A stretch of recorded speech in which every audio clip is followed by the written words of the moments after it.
all sides. Copy that.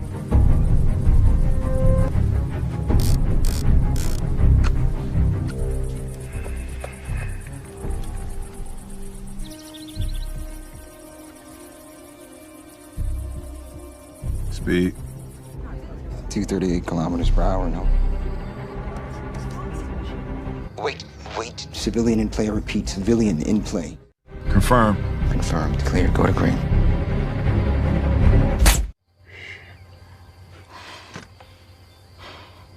Seorang pembunuh bayaran handal yang bekerja untuk Badan Intelijen Amerika memutuskan untuk pensiun dari pekerjaannya setelah membunuh seorang terduga teroris Rusia dalam kereta cepat yang sedang melaju di Belgia. Namun siapa sangka, keputusan untuk berhenti justru membuatnya diburu oleh oknum dari Badan Intelijen tersebut karena ia mengetahui sedikit rahasia yang sedang mereka tutup-tutupi.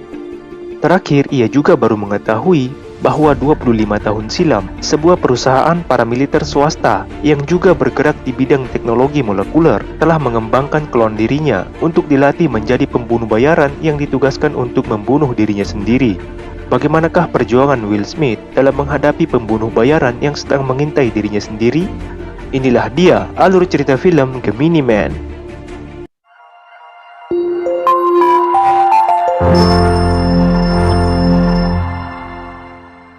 Film dibuka di kota Liege, Belgia. Henry Bragen, seorang mantan Angkatan Laut Amerika Serikat yang bekerja untuk DIA, Badan Intelijen dan Pertahanan Amerika, ditugaskan untuk membunuh seorang teroris di dalam kereta cepat yang syarat penumpang. Ia dibantu oleh rekannya Marino yang juga berada di kereta tersebut. Henry mulai melakukan perhitungan jarak, kecepatan kereta dan kondisi lingkungan sekitar. Begitu mendapat target yang dicarinya, secara tiba-tiba seorang anak kecil mendekati target. Setelah ibu dari anak tersebut mengajaknya kembali ke kursinya, Marino mengonfirmasi keadaan yang aman pada Henry untuk segera menembak.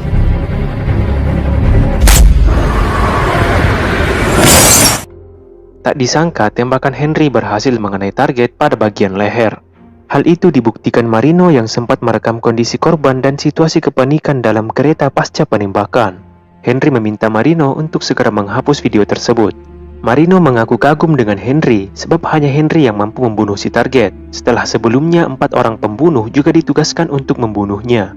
Setelah misi itu, Henry lalu berubah pikiran dan memutuskan untuk pensiun dari pekerjaannya. Ia menetap di Buttermilk Sound, sebuah teluk di Georgia yang berdekatan dengan sungai Jericho. Henry kemudian dikunjungi oleh agen DIA, Dale Patterson, dan menanyakan alasan Henry pensiun dari pekerjaannya.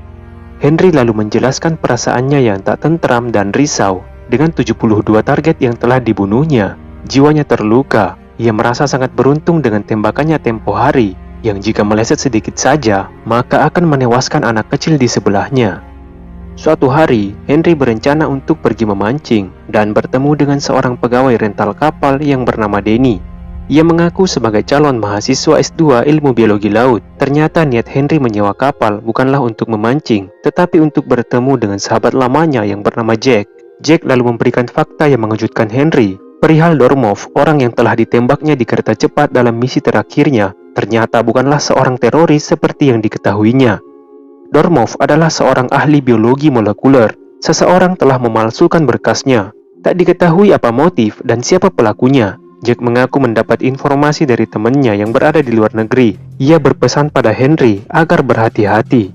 Di tempat lain, tepatnya di markas DIA, seorang deputi direktur bidang operasi yang bernama Janet Lassiter sedang menyadap pembicaraan Henry dan Jack di sebuah kapal terkait pemalsuan berkas Dormov.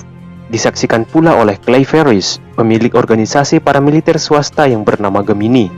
Mengetahui rahasia mereka akan terbongkar, Ferris sepertinya menyayangkan jika harus membunuh Henry. Namun tak ada pilihan lain karena mereka juga dalam bahaya. Ferris lalu berencana menggunakan orangnya untuk menghabisi Henry. Namun Lassiter menolak karena tak ingin Gemini beroperasi di Amerika. Kali ini, anak buah Lassiter diberi kesempatan untuk membereskan Henry. Dalam perjalanan kembali ke dermaga, Henry merasa ada yang aneh dengan kapal yang dipakainya. Setelah diperiksa, ia menemukan sebuah benda yang mirip alat penyadap. Ia lalu menemui Denny dan memperlihatkan barang tersebut, sembari bertanya apakah Denny adalah agen DIA atau bukan. Denny menjawab dengan santai dan ekspresi yang biasa seolah tak tahu apa-apa. Berkali-kali Henry menjebaknya dengan pertanyaan, Tapi Denny selalu berhasil menjawab tanpa membuat penyamarannya terbongkar. Henry akhirnya mengajak Denny bermalam mingguan dan akan mentraktirnya minum.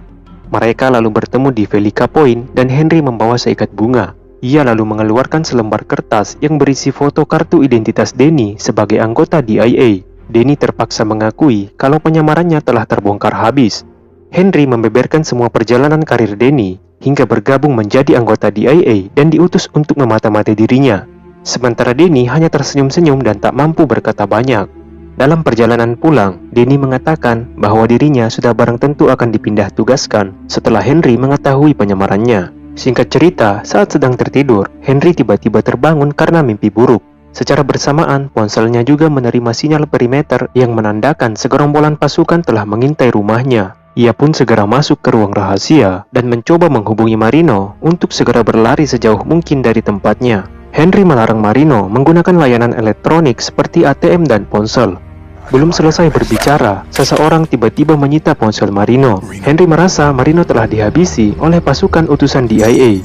Henry lalu mendatangi kediaman Denny dan membereskan semua pasukan yang tengah mengintai. Denny sempat kaget dengan kemunculan Henry yang secara tiba-tiba di kamarnya. Melihat Denny yang baru terbangun, Henry yakin Denny tak terlibat dengan rencana pembunuhan dirinya. Henry pun berkesimpulan Denny juga akan menjadi target pembunuhan selanjutnya. Denny lalu berangkat ke loket mengambil kunci duplikat kapal yang rencananya akan mereka pergunakan untuk kabur. Namun Denny kepergok oleh seorang anggota pasukan DIA. Mereka lalu berduel. Henry kemudian datang dan menyaksikan Denny yang telah berhasil melumpuhkan pria tersebut. Ia pun telah mengetahui kalau yang menyuruh pasukan itu adalah Janet Lassiter. Sebelum berangkat, Henry lalu mengingatkan Denny untuk membuang barang-barang yang dapat melacak keberadaan mereka.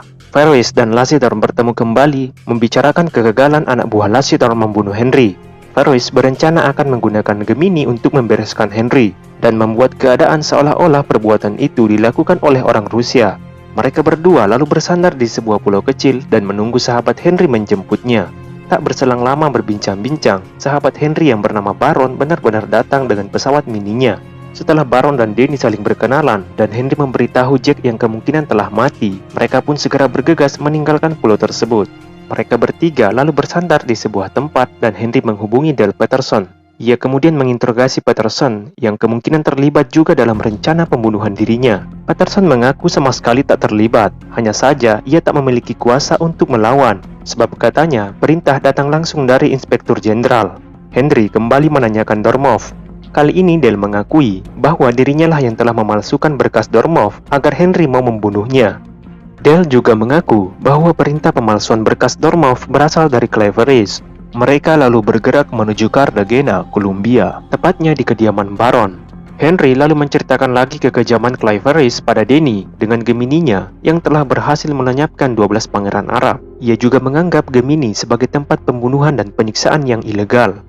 Keesokan paginya, Henry terbangun dan merasakan kehadiran seorang sniper yang tengah mengintai dirinya. Henry segera mengenakan pakaian dan mengambil senjata, lalu membangunkan Denny dan Baron untuk segera ke tempat yang aman, sementara dirinya akan menghadapi sniper tersebut. Henry terus berjalan mempercepat langkahnya karena mengetahui sniper juga tengah memburu, hingga kemudian terjadi tembak-menembak, dan Henry merasa kaget begitu melihat jelas wajah sniper yang sangat mirip dengan dirinya sewaktu muda. Pemuda itu bernama Junior, klon dari Henry yang dibesarkan oleh Ferris. Ia menunda keinginannya untuk menembak dan memancing pemuda itu ke tempat di mana Henry bisa menanyainya. Mereka lalu berdialog perihal siapa yang mengutus pemuda itu dan kemiripan mereka. Henry juga mengatakan ia bisa saja membunuh Junior di atas gedung tadi jika ia mau, tapi Junior tak peduli. Ia tetap berambisi untuk membunuh Henry. Mereka lalu melanjutkan tembak-tembakan hingga Henry hampir terkena tembakan Junior. Henry lalu berusaha kabur setelah merampas motor salah seorang yang ditemuinya. Begitupun Junior yang tak mau ketinggalan. Pada sebuah kesempatan, Junior membuat Henry terjatuh dari motor yang dikendarainya. Dan disitulah Henry merasa kewalahan menghindari serangan Junior. Beruntung polisi segera datang dan membuat Junior menghilang. Henry lalu ditangkap oleh polisi setempat karena dianggap telah membuat keonaran. Beruntung Denny dan Baron mampu membuat lobi politik lewat jalur diplomasi, sehingga Henry diserahkan pada mereka berdua. Mereka lalu berencana menuju ke Budapest untuk menemui Yuri, informan Jack yang lebih mengetahui rahasia Ferris yang membuat Henry terus diburu. Lewat Baron, akhirnya mereka berhasil meminjam pesawat pribadi menuju Budapest. Denny lalu merawat luka Henry, sembari menanyakan Henry yang mungkin menyadari kemiripan wajahnya dengan Junior. Tapi Henry menolak untuk membahasnya, karena ia juga masih dibuat bingung dengan kenyataan itu. Ia bahkan merasa seperti melihat hantu sewaktu memandang wajah Junior. Di Glenfall, GA, Ferris terbangun dan mendapati Junior yang sedang merawat lukanya. Junior lalu curhat pada Ferris yang mengaku sebagai ayah angkatnya. Ia merasakan hal yang aneh saat berhadapan dengan Henry. Terlebih ketika melihat wajah mereka yang mirip, Ferris menganggap perasaan yang dialami Junior adalah rasa takut. Ia menyuruh Junior untuk mengatasi rasa takutnya itu. Katanya, Junior telah berada di ambang keberhasilan. Di Budapest, Hungaria, Denny lalu membawa sampel berupa topi milik Junior dan bercak darah milik Henry kepada ahli genetik untuk dilakukan identifikasi kesamaan DNA dari dua orang tersebut. Denny bahkan memberi uang lebih agar hasil keluar dalam waktu 2 jam. Yang seharusnya membutuhkan waktu paling cepat 2 hari. Setelah mengetahui hasil uji DNA, Denny lalu memberitahu Henry bahwa Junior bukan saja mirip dengannya, tapi Junior adalah klon dari Henry. Petugas lab melakukan uji DNA sebanyak 3 kali dan hasilnya benar-benar identik. Henry masih bertanya-tanya mengapa mereka hanya mengklon dirinya saja. Tidak menutup kemungkinan kalau mereka juga telah mengklon dokter dan ilmuwan-ilmuwan lain. Denny memberikan alasan yang paling logis bahwa kemampuan Henry lah yang membuat Gemini memilihnya. Henry dianggap sebagai prajurit terbaik yang mampu membunuh target bergerak sejauh lebih dari 2 km dan hanya bisa digantikan oleh klonnya sendiri yang memiliki kelebihan di atas Henry dan tak mewarisi kelemahannya. Henry lalu bertemu dengan Yuri, orang yang ingin ditemui dan membuatnya ke Hungaria. Yuri lalu membeberkan perihal mengapa Henry ditugaskan untuk membunuh Dormov. Katanya, Ferris dan Dormov terindikasi membuat terobosan dalam memproduksi massal prajurit yang lebih kuat dan pintar dari teknologi cloning manusia. Terakhir, mereka sempat dikabarkan ribut karena perbedaan pendapat. Namun Dormov memutuskan untuk kembali ke Rusia. Saat itulah Henry ditugaskan untuk membunuh Dormov. Yuri menegaskan Ferris harus dihentikan, dan Henry adalah senjata yang akan menghancurkan laboratorium Ferris. Denny lalu mengusulkan menggunakan Junior untuk menangkap Ferris dengan cara mengatakan semua yang telah dilakukannya. Janet Lassiter lalu dihampiri oleh seseorang yang diutus untuk menyampaikan pesan Henry yang berisi ancaman. Ia menyebutkan alamat dan semua kebiasaan Janet sehari-hari. Tak lama ponselnya juga berdering dan ternyata yang menelpon adalah Henry. Ia membohongi Janet dengan mengancamnya. Katanya ada 2 orang sniper yang sedang membidik Janet. Henry lalu menanyakan keterkaitan Janet yang telah mengkloning dirinya. Namun Janet membantah dengan mengatakan alasan program cloning tersebut telah dimulai sebelum dirinya bergabung. Henry kemudian mengatakan bahwa ia akan menyerahkan Denny agennya, namun orang yang menjemputnya haruslah Junior. Mereka pun sepakat bertemu dengan Junior di kastil Vajida Hunyad malam nanti. Malam harinya di depan kastil, Henry dan Denny sepakat untuk menjalankan aksinya menangkap Junior, sedang Junior juga ditugaskan untuk membunuh Henry. Denny memasuki kastil dan bertemu dengan Junior. Dengan sikap kaku dan was-was, Junior lalu menggeledah Denny. Curiga ia membawa alat penyadap atau semacamnya. Setelah merasa semua aman, Junior lalu meminta Denny untuk menelpon Henry dan membicarakan tempat pertemuan mereka selanjutnya, sembari mengancam akan menembak kepala Denny jika dalam waktu 11 menit Henry tidak muncul. Denny lalu mengemudikan mobil menuju ruang kuarsa katakomba. Junior lalu memasang jebakan granat pada lorong ruangan dan mengikat Denny di sebuah pilar. Di sepanjang jalan, Denny terus bertanya pada Junior, meski Junior sangat jarang menjawabnya. Merasa kesal dengan Denny yang terus bertanya, Junior menyumpal mulut Denny dengan lakban dan memasang kacamata inframerahnya. Tak lama terdengarlah suara ledakan granat, pertanda Henry telah berada di tempat itu. Begitu Junior ingin memeriksa keadaan, justru dirinya lah yang termakan jebakan Henry.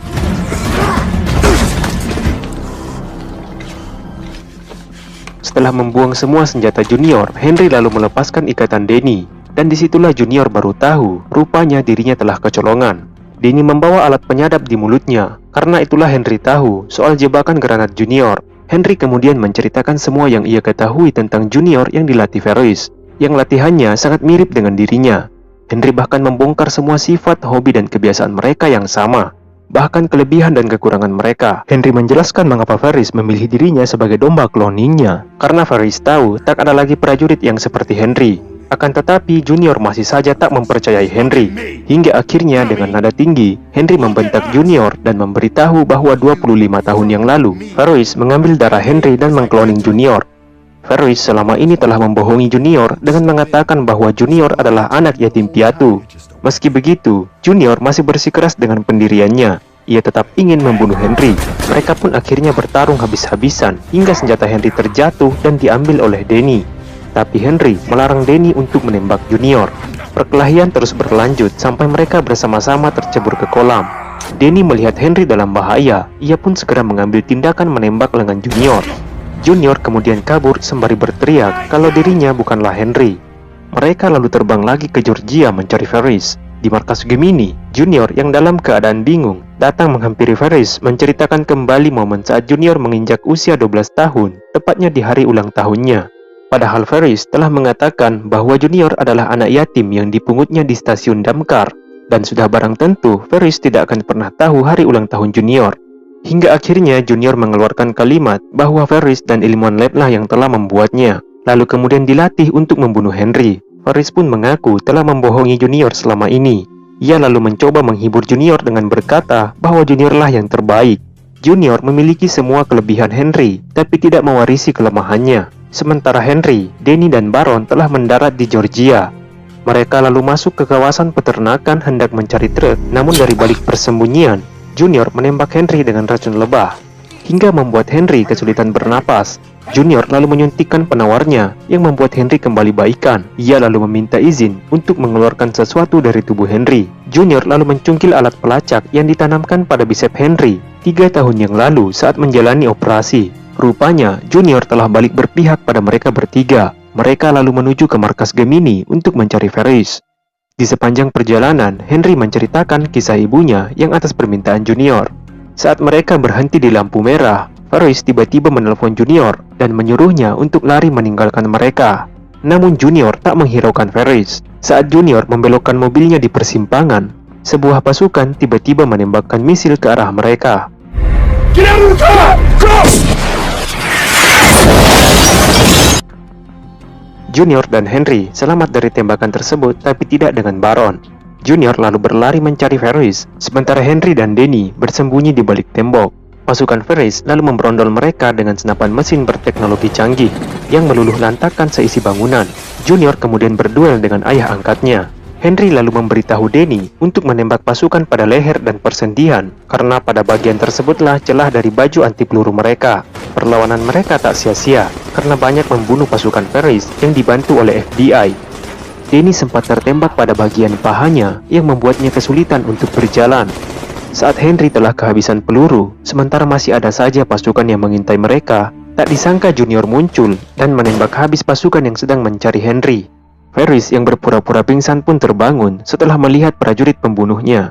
Mereka bertiga yang sedang berunding tiba-tiba dikejutkan dengan kemunculan anak buah Ferris yang hendak menembak Danny.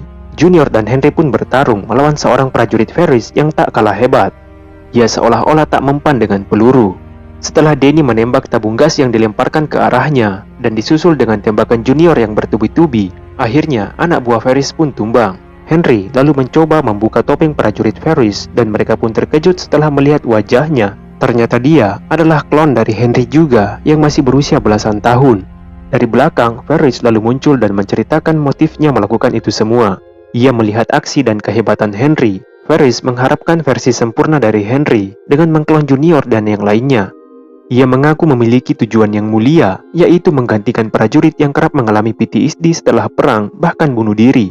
Lebih jauh, Ferris ingin menciptakan dunia yang aman. Junior lalu mendekatkan moncong senjatanya pada Ferris. Namun Henry mencegahnya. Ia berkata jika Junior membunuh Ferris, maka akan melukai dirinya sendiri. Karena Ferris adalah orang yang merawat dan membesarkan Junior. Henry lalu meminta Junior melepaskan senjatanya. Namun tak disangka, justru Henry lah yang menarik pelatuk senjata itu, lalu menewaskan Ferris seketika. Ia tak ingin Junior menyimpan rasa bersalah karena telah membunuh ayah angkatnya. Henry lalu bertemu dengan Dale Patterson, dan Patterson meminta maaf pada Henry. Ia memastikan tak ada lagi klon yang lain. Begitupun dengan lab Gemini yang telah dibongkar. Sementara Patterson mendapat kesempatan bebas dari tuntutan jika ia telah membunuh Janet. 6 bulan kemudian, Henry dan Danny bertemu di sebuah kampus perguruan tinggi. Henry mengucapkan selamat pada Danny yang telah naik jabatan. Dari kejauhan, Junior datang menghampiri. Ia akan memasuki jurusan teknik.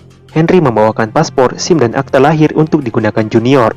Junior juga telah mengganti nama menjadi Jackson. Junior lalu memandangi Henry dan mengatakan ia yakin 30 tahun kemudian ia juga akan memiliki penampilan seperti Henry.